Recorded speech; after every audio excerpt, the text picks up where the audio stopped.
کہ جب دنیا سے جانا ہے تو پھر اس کے بعد میں پروردگار عالم کی نعمتوں کا نزول ہوگا، تو صرف ایک زندگی ہوگی، وہ جنت کی زندگی ہوگی، آرام کی زندگی ہوگی، عیش و عشرت کی زندگی ہوگی، رب کے خوشی کی جو تم کو اس کا انعام ملے گا، بس وہ زندگی ہوگی۔ یہ بات یہ ہو گئی۔ دوسری بات، کچھ مفسرین نے فرمایا ہے والعصر سے مراد وہ عصر کا وقت جو مغرب سے پہلے ہوتا ہے، کہ اس کو رب تبارک و تعالیٰ نے یاد کیا ہے۔ مطلب یہ ہے کہ اب دن ختم ہو رہا ہے، دن ختم ہو کر ڈھل رہا ہے، کون فائدہ اٹھایا کون نقصان اٹھایا، یعنی نقصان اٹھانے والا ایسی ہے جیسے دن اس کے لیے ڈھل گیا ہے۔ تو جس طریقے سے وضحیٰ پڑھ کر کے فرما کر کے رب نے چڑھتے دن کو نفع اٹھانے والا ہے کہ یہ دن تمہارے لیے نفع کے طور پر میں نے دیا ہے، تو اس کو بہتر کام کر کے اپنی زندگی میں اس کو لاؤ۔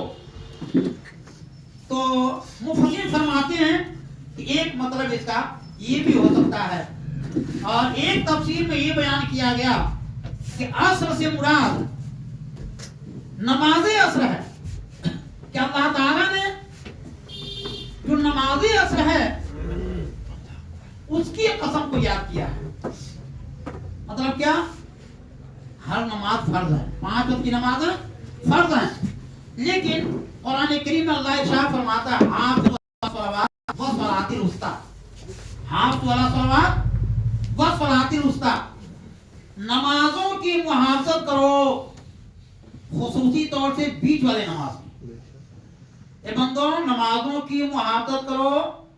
خصوصی طور سے صلاۃ الوسطیٰ، بیچ والے نماز کی۔ ویسے مفسرین نے اپنے طور سے اور بھی وقتوں کو یاد کیا ہے، لیکن اکثر مفسرین کی جو رائے ہے وہ یہ ہے کہ صلاۃ الوسطیٰ سے مراد عصر کی نماز ہے، کہ دن جا رہا ہوتا ہے اور رات کی آمد ہوتی ہے، رات آنے والی ہوتی ہے اور دن کا اختتام ہونے والا ہوتا ہے، گویا کہ وہ صلاۃ الوسطیٰ بیچ کی نماز ہے۔ اور یہ بھی فرمایا گیا ہے کہ مردے کو کسی وقت بھی دفن کیا جائے گا، جب فرشتے آئیں گے، جب منکر نکیر آئیں گے، جب اٹھائیں گے، کہیں گے بتاؤ تمہارا رب کون ہے، تمہارا دین کیا ہے، پیارے آقا بنی کے بارے میں کیا کہتے تھے، تو جب وہ بندہ اٹھے گا تو اس کو یہی محسوس ہوگا کہ دن ڈوبنے والا ہے، اس کو یہ محسوس ہوگا کہ عصر کا وقت ختم ہونے والا ہے۔ تو اگر وہ نمازی بندہ ہے تو فوراً اٹھتے ہی نہ ادھر دیکھے گا نہ ادھر دیکھے گا، کتنے بڑے دانت ہیں تو کتنی بڑی آنکھ ہے تو کتنا بڑا سر ہے، کتنے بڑے بال ہیں۔ فرشتوں کے بارے میں جو آئیں گے منکر کے بارے میں بتایا گیا ہے، اتنے بڑے ہوں گے کہ پیر ان کا زمین پر ہوگا تو سر آسمان سے ٹچ کرتا ہوا نظر آئے گا، آنکھیں ان کی جیسے گھیلی ہوتی بڑی بڑی، اتنے بڑی بڑی آنکھیں ہوں گی، بڑے بڑے دانت ہوں گے، ان کے ناخن ہوں گے اتنے بڑے بڑے کہ اسی ناخن سے وہ زمین کو چیرتے ہوئے ایسے آئیں گے، ایسے دکھائی دے گا اس مردے کو، چیرتے ہوئے آئیں گے، بڑے بڑے دانت ہیں، اب بال ان کے سر سے لے کر پیر تک ایسے ایسے لہراتے ہوں گے۔ اب اس کو کیا کیفیت ہوگی جبکہ بندے کو معلوم ہوگا کہ چاروں طرف سے قبر کی دیواریں بھاگ نہیں سکتے، اوپر نہیں بھاگ سکتے، اور پھر کوئی ایسا آدمی، ایسا کوئی اگر آ جائے دن کے اجالے میں آ جائے اور لاکھوں کے مجمع میں صرف ایک کوئی ایسا آ جائے کہ جس